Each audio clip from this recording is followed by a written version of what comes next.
Genesis, chapter 13. Abram went up out of Egypt, he, his wife, all that he had, and Lot with him, into the south. Abram was very rich in livestock, in silver, and in gold. He went on his journeys from the south even to Bethel, to the place where his tent had been at the beginning, between Bethel and Ai, to the place of the altar, which he had made there at the first. There Abram called on Yahweh's name. Lot also, who went with Abram, had flocks, herds, and tents.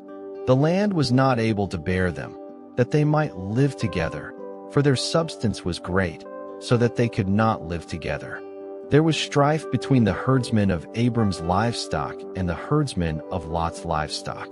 The Canaanites and the Perizzites lived in the land at that time. Abram said to Lot, "Please, let there be no strife between you and me, and between your herdsmen and my herdsmen, for we are relatives. Isn't the whole land before you? Please separate yourself from me. If you go to the left hand, then I will go to the right. Or if you go to the right hand, then I will go to the left."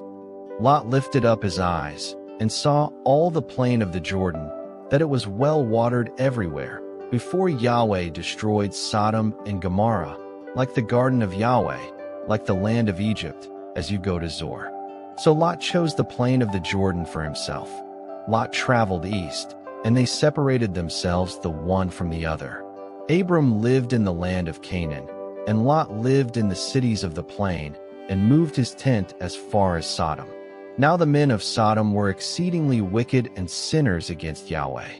Yahweh said to Abram, after Lot was separated from him, "Now, lift up your eyes, and look from the place where you are, northward and southward and eastward and westward, for all the land which you see, I will give to you, and to your offspring forever.